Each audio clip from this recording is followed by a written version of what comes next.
Human remains dating back to the Roman Empire populate the grounds below the surface, representing a burden for developers but a boon for archaeologists. Grave robbers had gotten there first. Sometime in the 16th century they ransacked the tomb for its gold and grave goods, leaving the bones behind and lid cracked.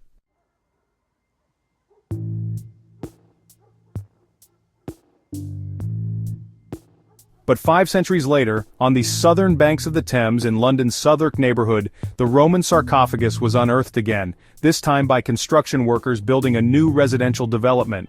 Weighing nearly 3 tons and buried sometime between 86 and 328 AD. The stone sarcophagus contained the body of a woman believed to have been about 30 years old at the time of her death. The bones of an infant were found with her, but it's unclear whether the woman and child were buried together. The sarcophagus dates to London's earliest years, not long after the Romans planted the walled settlement of Londinium on the marshy north bank of the Thames in 43 AD. The sarcophagus, to the south of the settlement and across the river, was found just to the west of a Roman road, covered by centuries of human construction and detritus. It was the find of a lifetime for the archaeologists who worked on it. But in the course of London's nearly 2,000-year history, perhaps it's not so surprising at all.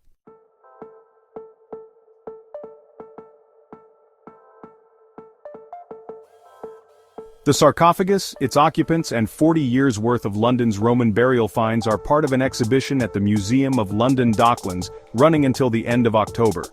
Roman Dead, inspired by the sarcophagus's discovery, explores how Roman Londoners treated death. Many of the objects have never before been displayed.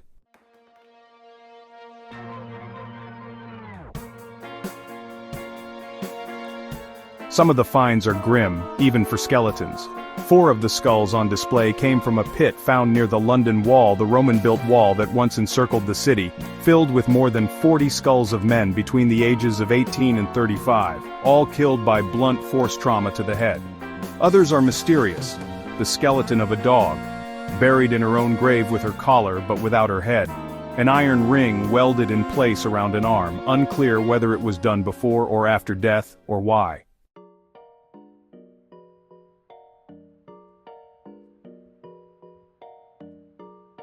The exhibition also seeks to show that London has been, from its founding, a center of trade peopled by immigrants from across the known world.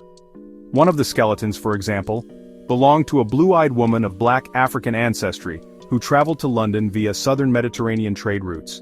She was just one of the nearly 60,000 residents the settlement boasted at the height of Rome's power in Britannia.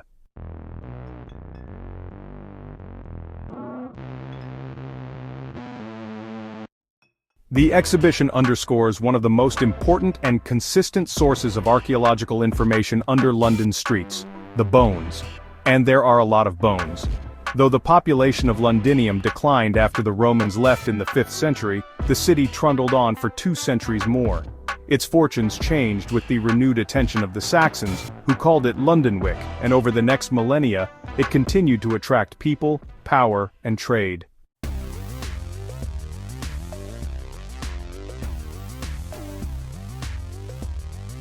During the medieval period, people were buried in churchyards, of which there were more than 100 in the city of London.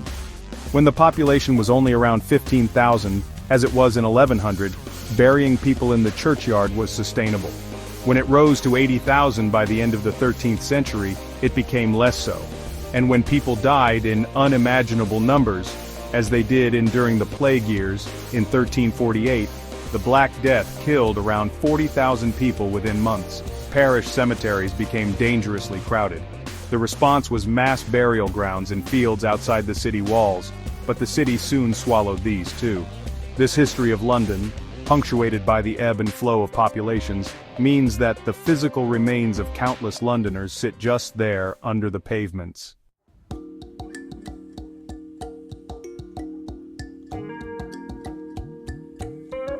Glittering Terminal 5 at Heathrow Airport, construction uncovered fragments of a Neolithic monument, bronze spearheads, a Roman lead font, an early Saxon settlement, and medieval coins, evidence of 9,000 years of near-continuous human habitation.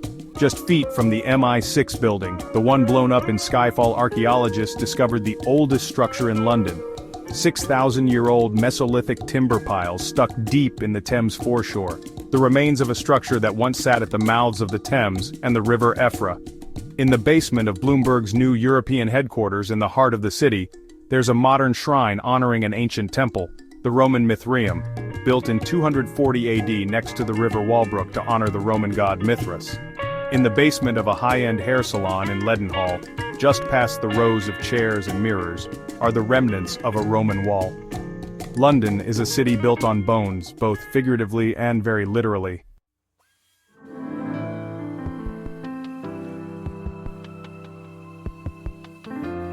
New buildings were going up where they could, made from timber, brick and stone recycled from existing structures, including any remaining Roman walls or ruins that hadn't been picked over before. Clay for bricks could be dug from pits outside the walls, and in 1576, a group of workmen were doing just that in an area of fields and orchards just beyond Bishopsgate called Spitalfields. As they trawled through the deep earth with shovels and picks, separating the rocks from the clay, they made a discovery. Many earthen pots called verni were found full of ashes, and burnt bones of men, to wit of the Romains that inhabited here, writes John Stow in his 1598 survey of London, containing the original antiquity, increase, modern estate and description of that city's. Stow, a Bishopsgate tailor-turned-documentarian of the life of the city, was there in the clay pit that day. He saw the urns, each containing the burnt bones and ashes of dead Romans and one piece of copper money with the inscription of the emperor then reigning. He saw vials and other fashioned glasses, some most cunningly wrought, such as I have not seen the like, and some of crystal, all which had water in them, nothing differing in clearness, taste or savor from common spring water, whatsoever it was at the first. Some of these glasses had oil in them very thick, and earthy in savor, some were supposed to have balmy in them, but had lost the virtue. He saw smooth red earthenware dishes with Roman letters stamped on the bottoms, and lamps decorated with Roman figures. And of course he saw bones. He'd heard reports of stone sarcophagi, just like the one found in Southwark, being dug up in the same field, and saw for himself the bones of people who'd been buried in timber coffins, the wood long since disintegrated, leaving only the long iron nails behind. The other men on the site, he said, declared that the men there buried were murdered by drilling those nails into their heads, but he reasoned that explanation unlikely. The nails, he said, still had fragments of wood under their heads. He took home one of the nails as well as the man's lower jaw, the teeth being great, sound and fixed. He also held onto an urn, with its bones and ashes, and a small pot in the shape of a hare squatting on her hind legs. Stow's account demonstrates what makes London London. The past can't stay buried in a city that's always digging it up.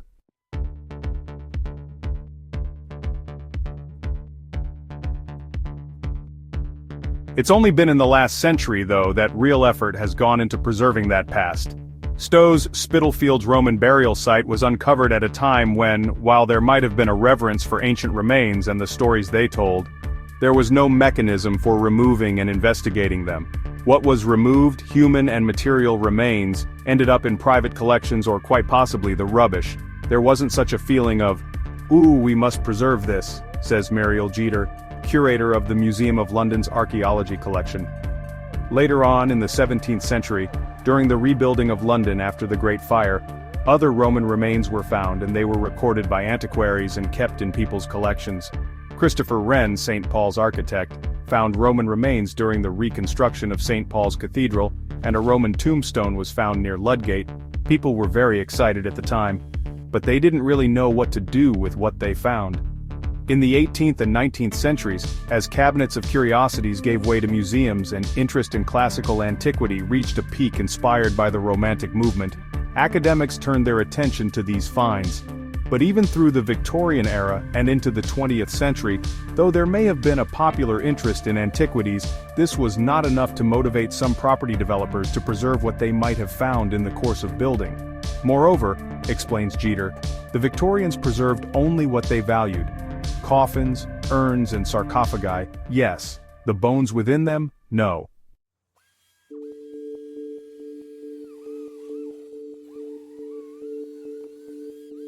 Despite the modern instinct to preserve sites untouched, many artifacts wouldn't have been found at all if it hadn't been for the perpetual need to redevelop and to build in a city that can't stop growing. During Stow's lifetime, the population of London quadrupled, reaching 250,000 in 1600, 1/8 of the entire population of England. By the time of the Georgians, areas that had once been suburbs of the city were now more or less central and increasingly crowded. With the Industrial Revolution in full swing, the population of the city exploded from 630,000 in the 1700s to 2.32 million people in 1850, making London the largest city in the world. By then, it was nearly 17 miles from end to end, straddling the Great River and swallowing up whole villages, but in just the last 100 years, London continued to grow, increasing its population by more than 60%. This churn of development makes the job of an archaeologist in the city even trickier. You might have a Roman layer, and bits of medieval dug down into that, then there's post-medieval and modern things going in too, says Jeter. In the middle of the 20th century, the city's building boom wasn't only the result of growth. 1 in 6 London buildings were destroyed during the Blitz in World War II. In the years after the bombings, archaeologists, now more alive than ever to the need to preserve history, scrambled to excavate sites before developers built over them. It was a really challenging environment, says Jeter, who in 2017 curated an exhibition of photographs of this period of London archaeology for the museum. One early archaeologist, Ivor Noel Hume, who later went on to manage the excavation of colonial Williamsburg, nearly got wiped out by a crane once. But those excavations were done on an ad hoc basis. They were only there due to the goodwill of people doing the construction, says Jeter. That generosity only stretched as far as was useful for developers. The foundations of Bloomberg's Mithraeum were actually found in 1954 during the post-war rebuilding of an office block, but developers simply noted the find and then dismantled it, removing it from its original site and for a short time, displaying it on the roof of a parking garage.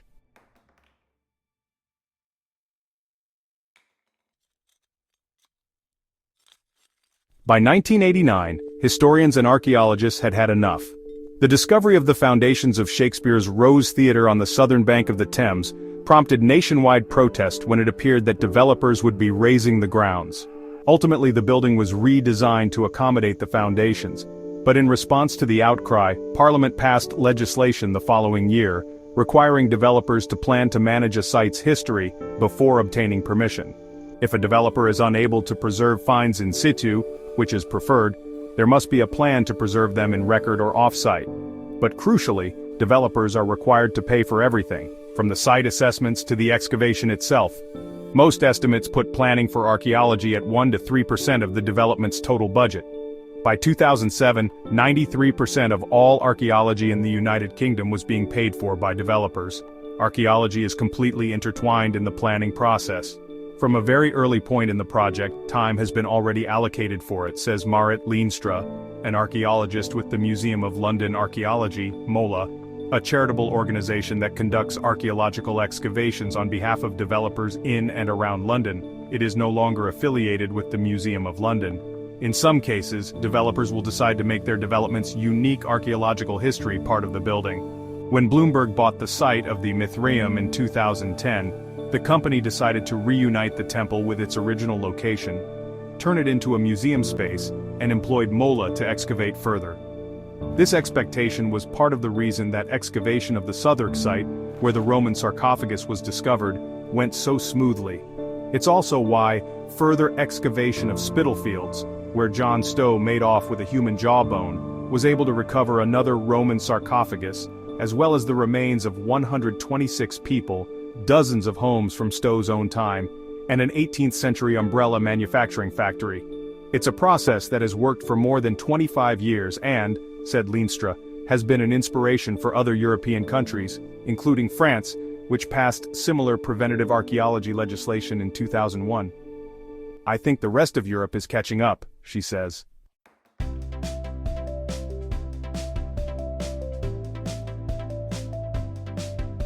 Meanwhile, this formal acknowledgement of the importance of preserving the country's deep history has opened new realms of possibility for research in the city. It's about recording as much as you can in that area before it changes, and it's about opportunity. We wouldn't be able to dig in the center of London unless a new office building was being built, explains Jeter.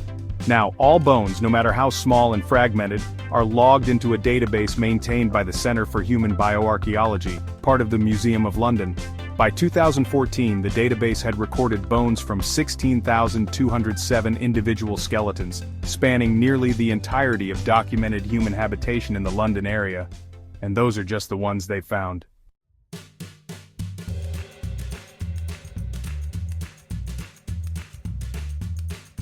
So are the chances good that even now when you're walking the streets of London or wandering through one of its parks, you're probably walking over someone's grave?